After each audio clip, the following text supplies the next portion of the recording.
Hello class, how are you? Welcome in this channel.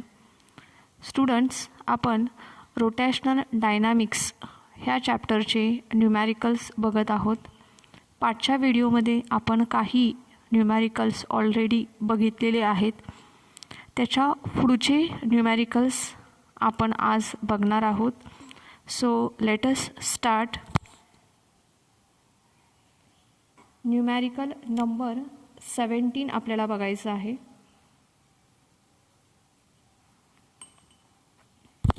Me problem वाचते, सर्वांनी लक्ष देऊन ऐका. A pendulum consisting of a massless string of length 20 centimeter and a tiny bob of a mass 100 gram is set up as a conical pendulum. Its bob now performs 75 rpm revolutions per minute.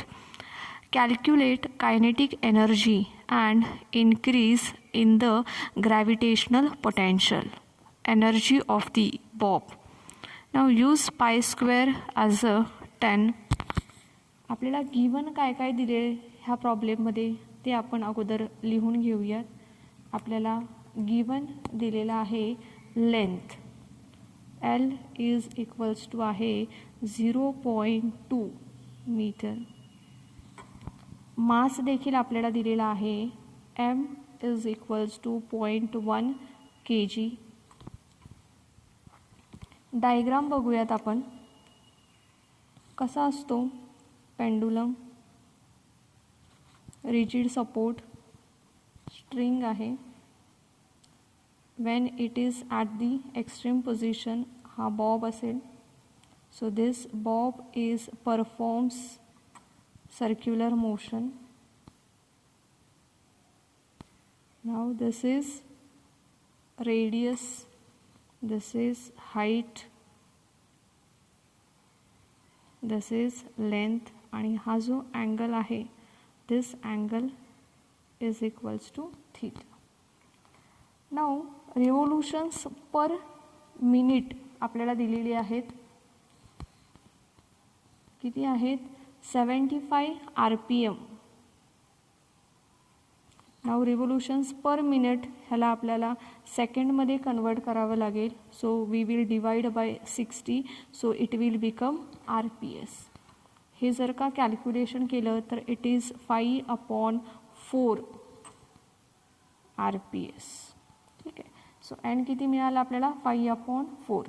त्याच्यावरून T काढता येईल 1/n is equals to काय होईल मग 4/5 second. Right.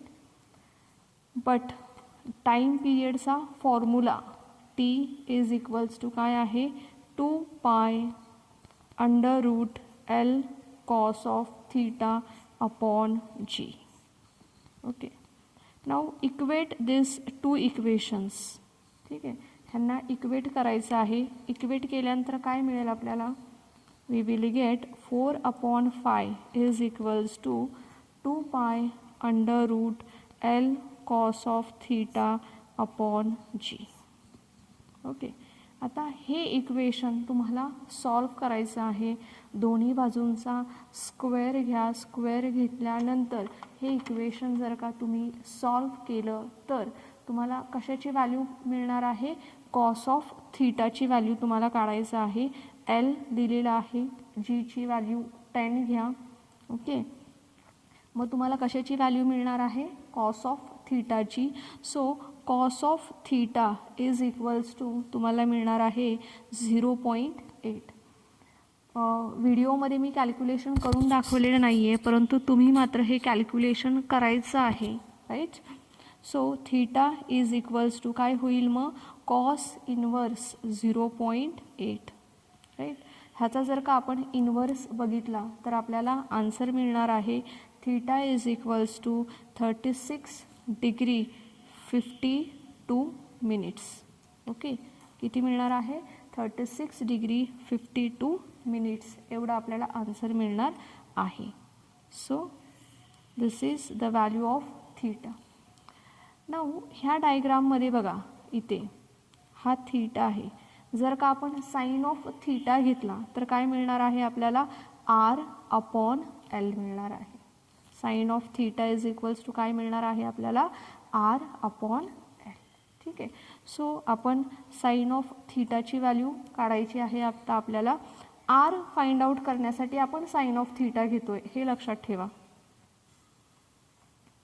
Okay, आरची value find out करण्यासाठी आपण sine of theta घेणार आहोत. So sine of theta is equals to काय असेल, R/L. मग ह्याच्यावरून आपल्याला आरची व्हॅल्यू फाइंड आउट करायची आहे. आता ती व्हॅल्यू मी तुम्हाला डायरेक्ट इथे देते. ती व्हॅल्यू तुम्हाला मिळेल 0.12 मीटर एवढी ही व्हॅल्यू तुम्हाला मिळेल. त्याच्यानंतर तुम्हाला काढायची आहे kinetic energy. So kinetic energy is equals to, formula तुम्हाला माहीत आहे, 12 mv² एवढा फॉर्म्युला आहे. वीच्या ऐवजी तुम्ही त्या ठिकाणी पुट करायचं आहे R⍵. V is equals to काय आहे, R⍵. ह्या ओमेगाची व्हॅल्यू पुट करायची आहे 2πn अशी व्हॅल्यू पुट करायची आहे आणि हे जे एक्सप्रेशन आहे हे सॉल्व करायचं आहे. राईट, ओमेगाची व्हॅल्यू काय पुट करणार आहात, omega is equals to 2πn ही व्हॅल्यू पुट करायची आहे आणि एनची व्हॅल्यू आपण ऑलरेडी काढलेली आहे, ती व्हॅल्यू भरायची आहे आणि हे इक्वेशन सॉल्व करायचं आहे. मग तुम्हाला कायनेटिक एनर्जी मिळणार आहे 0.0449 जूल एवढी तुम्हाला कायनेटिक एनर्जी मिळेल. राईट, त्याच्यानंतर पोटेन्शियल एनर्जी, तोही फॉर्म्युला देते. पोटेन्शियल एनर्जीचा फॉर्म्युला आहे mgl × 1 - cos ऑफ थीटा. कसा घेतला बरं हा फॉर्म्युला, ॲक्च्युली पोटेन्शियल एनर्जीचा फॉर्म्युला आहे mgh. ठीक आहे, परंतु h ह्या ठिकाणी कसा असणार आहे, L × 1 - cos ऑफ थीटा एवढी hची व्हॅल्यू असणार आहे. व्हॅल्यू ह्याच्यामध्ये पुट करायच्या आहेत. मग तुम्हाला पोटेन्शियल एनर्जीची व्हॅल्यू मिळेल 0.04 जूल एवढी तुम्हाला पोटेन्शियल एनर्जीची व्हॅल्यू मिळणार आहे. Okay, so this is problem number 17. Let us go for the next problem number 18. आपण पुढचा प्रॉब्लेम आता बघणार आहोत, problem number 18. Okay, so a motorcyclist as a particle is undergoing vertical circles inside a sphere of a death. The speed of the motorcycle varies between 6 meter per second and 10 meter per second. Calculate diameter of the sphere of the death. How much minimum values are possible for these two speeds? आपल्याला काय काढायचं आहे, याच्यामध्ये minimum value find out करायची आहे. ठीक आहे, आपल्याला इनिशियल आणि फायनल म्हणजे टॉपचा स्पीड आणि बॉटमचा स्पीड दिलेला आहे. So VA is equals to, आपण टॉपचा स्पीड कन्सिडर करूया 6 मीटर पर सेकंड आणि बॉटमचा स्पीड आपण VB that is equals to 10 metre per second असा कन्सिडर करूया. Now we know the formula, that is VB² - VA² is equals to काय आहे, 4RG. Now हा जो 4RG आहे ह्याला स्प्लिट करून लिहायचं आहे. कसं लिहाल स्प्लिट करून, 2R × 2G अशा पद्धतीने स्प्लिट करून लिहायचं आहे. So you will get equation as a VB² - VA² is equals to 2R. 2R म्हणजे काय आहे, डायमीटर. So D × 2G. आता ह्या ठिकाणी Gची व्हॅल्यू किती घ्याल, Gची व्हॅल्यू घ्या 10. Okay, 10 metre per second square एवढी Gची व्हॅल्यू घ्यायची आहे. VA आणि VBचे व्हॅल्यू ऑलरेडी गिवन आहेत, दिलेल्याच आहेत. ह्याच्यावरून तुम्हाला डायमीटरची व्हॅल्यू मिळेल. ओके, डायमीटरची व्हॅल्यू फाइंड आउट करा. डायमीटरची value D is equals to 3.2 meter आहे. मी डायरेक्ट व्हॅल्यू दिलेली आहे, तुम्ही मात्र कॅल्क्युलेशन करायचं आहे. नाव आपल्याला मिनिमम स्पीड फाइंड आउट करायचं आहे. So V minimum is equals to काय असणार आहे, VA that is equals to असेल √R × G. आरची व्हॅल्यू गिवन आहे, डायमीटर आहे, डायमीटरवरून आरची व्हॅल्यू फाइंड आउट करायची आहे. बघा इथं डायमीटर दिलेलं आहे, त्याच्यावरून आरची व्हॅल्यू फाइंड आउट करायची. जीची व्हॅल्यू 10 घ्यायची आहे आणि VAची व्हॅल्यू फाइंड आउट करायची आहे. ओके, ठीक आहे. त्याच्यानंतर नेक्स्ट आपल्याला काय काढायचं आहे, पुढं व्ही मॅक्स फाइंड आउट करायचं आहे. So V max is equals to किती आहे, V B which is equals to √5RG. Same डायमीटरवरून आरची व्हॅल्यू घ्यायची आहे आणि जीची व्हॅल्यू पुट करून तुम्हाला व्ही बीची व्हॅल्यू फाइंड आउट करायची आहे. Okay. Now students, let us go for the next problem number 19.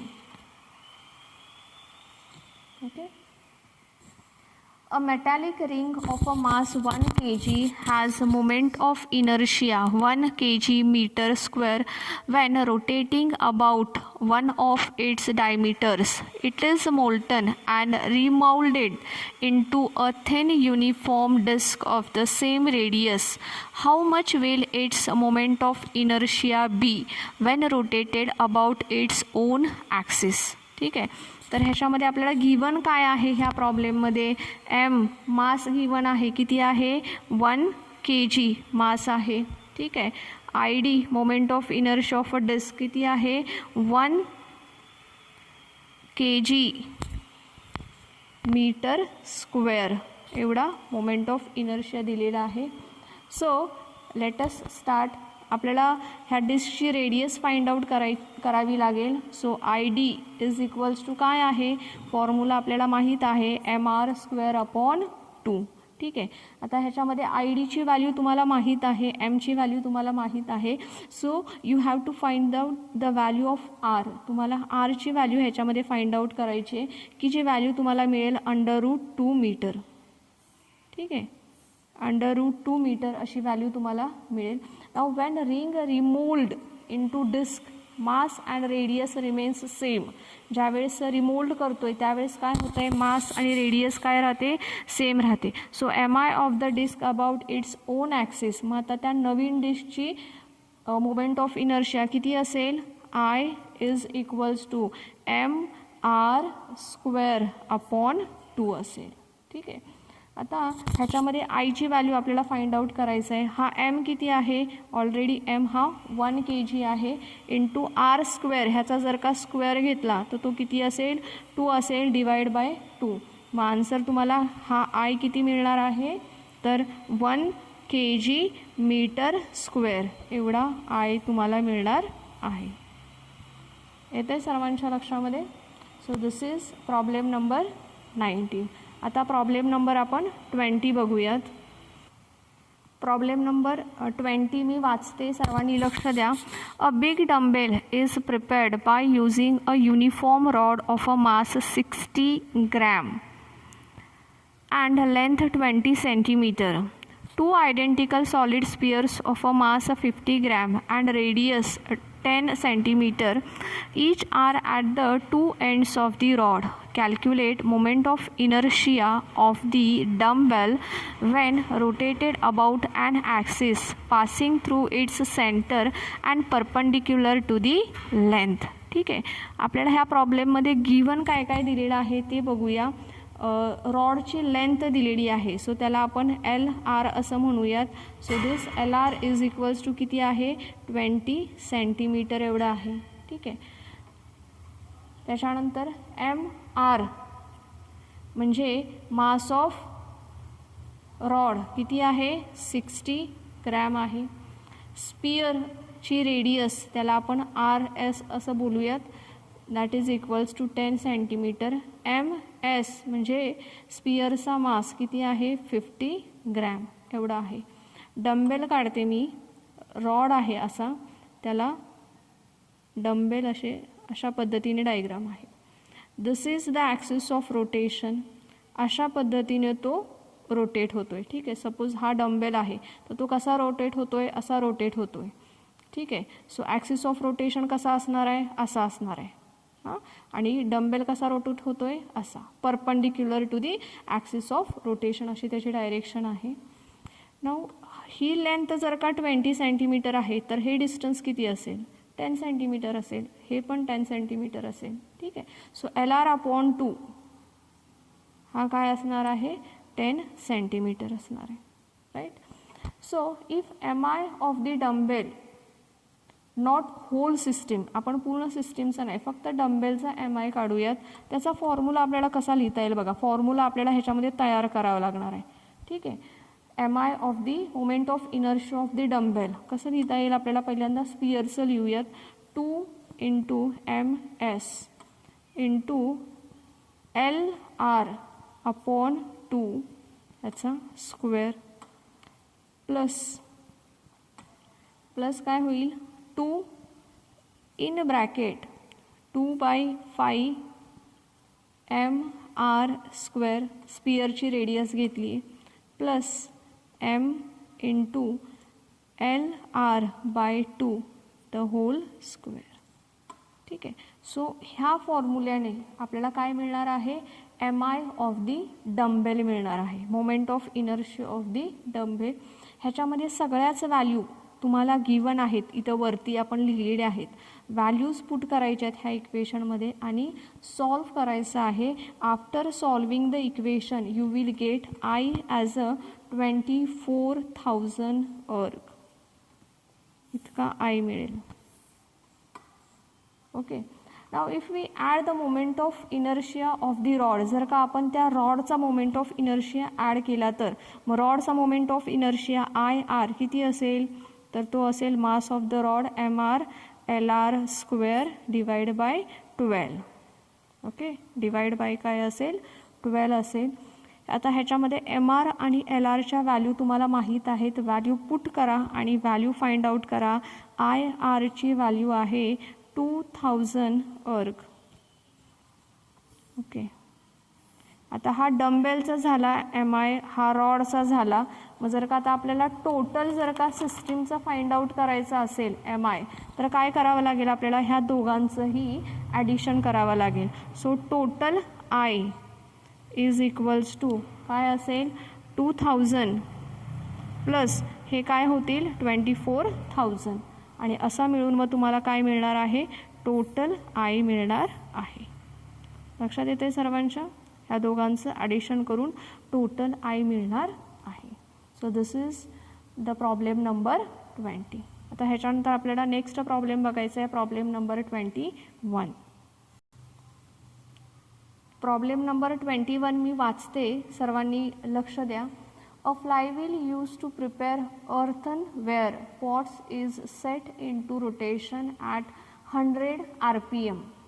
It is in the form of a disc of a mass 10 kg and radius 0.4 meter. A lump of a clay means चिखलाचा गोळा of a mass 1.6 kg falls on it and adheres to it at a certain distance x from the center.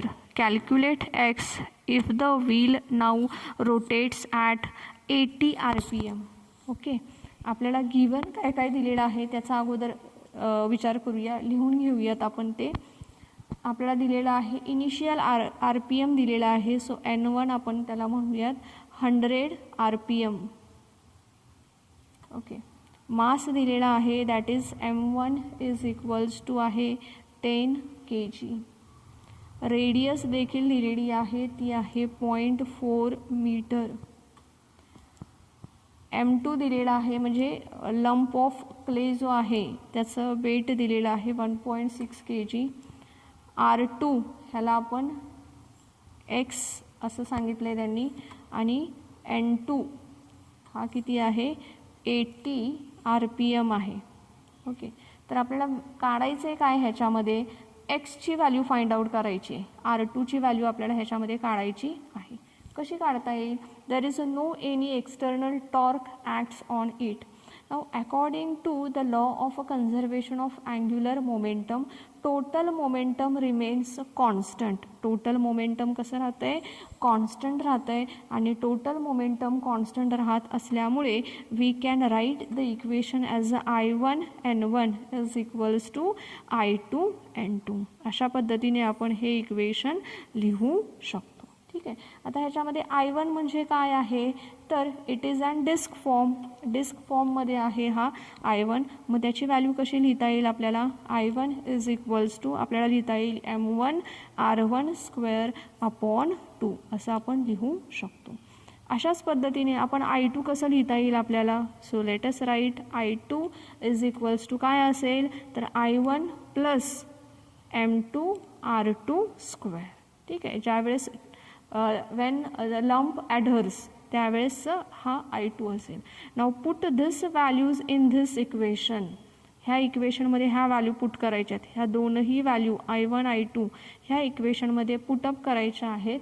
So you will get as a m1r1² into n1 equals to m1r1² plus m2r2². Right. Into काय होणार आहे, n2. Okay. So अशा पद्धतीने ह्या इक्वेशनमध्ये I1 आणि I2ची value put करायची आहे आणि सॉल्व करायचं आहे. After solving this equation you will get the value of एक्सची व्हॅल्यू अशी मिळेल 1/√8. ह्याचं जर का कॅल्क्युलेशन केलं तर ते तुम्हाला मिळेल 0.35 metre.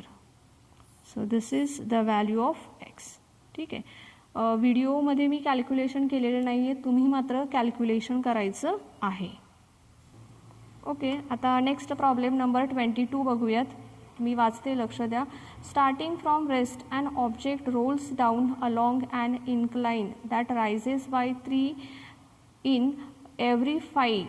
The object gains a speed of √10 meter per second as it travels a distance of 5/3 meter along the incline. What can be the possible shapes of the object?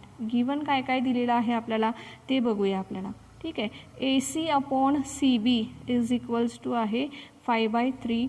V is equals to आहे √10 metre per second. ठीक आहे. 5/3 कसं आलं तर ते डायग्रामवरून सांगते तुम्हाला. Diagram आहे बघा असं. Okay. Right. This is theta, this is AB, this is E and this is C. This is also theta. ठीक आहे. तर हा D आहे. C आणि D हे जे डिस्टन्स आहे ते किती आहे, 5/3 मीटर आहे. हा H आहे. Okay. So from the diagram आपल्याला काय काढावं लागेल, पहिल्यांदा sine of theta. Sine of theta is equals to किती आहे, 3/5. व्हॅल्यू ह्याची पुढे तुम्ही फाइंड आउट करा. त्याच्यानंतर in triangle CDE sine of theta is equals to काय होईल मग, CE/DC असं होईल. ह्याच्यामध्ये व्हॅल्यू पुट करायच्या आहेत आणि व्हॅल्यू पुट केल्यावर तुम्हाला Hची व्हॅल्यू मिळणार आहे. ठीक आहे. व्हॅल्यू पुट केल्यानंतर तुम्हाला Hची व्हॅल्यू मिळेल. त्याच्यानंतर तुम्ही Vची व्हॅल्यू घ्यायची आहे. Vचा फॉर्म्युला आहे √2GH/1 + k²/r². ओके. नाव ह्याच्यामध्ये व्हॅल्यू गिवन दिलेले आहेत. तुम्हाला व्हॅल्यू कशाची काढायची आहे, तर 1 + k²/r². दोन्ही बाजूंचा स्क्वेअर करा. स्क्वेअर केल्यावर तुम्हाला काय मिळेल, 1 + k²/r² इज इक्वल्स टू काय होईल, 2GH/v². नाव GH आणि v² व्हॅल्यू गिवन आहे. व्हॅल्यू पुट करा आणि सॉल्व करा. काय मिळेल तुम्हाला, 2 × 10 × 1/10 विच इज इक्वल्स टू 2. ठीक आहे. आन्सर किती मिळालेला आहे, 2 मिळालेला आहे. ठीक आहे. पुढचा भाग आपण सॉल्व करणार आहोत. राईट. पुढे काय आपल्याला करायचं आहे, आता मिळालं आहे काय आपल्याला, तर 1 + k²/r² इज इक्वल्स टू काय मिळालं आहे, 2 मिळालं आहे. So k²/r² is equals to 2 - 1 which is equals to मिळेल 1. ठीक आहे. सो आपल्याला किती मिळालं मग, k² upon r² is equals to 1.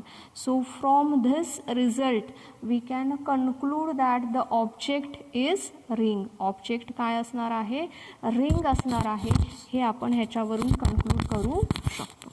Now this is the last numerical of this chapter. So thank you students, have a nice day.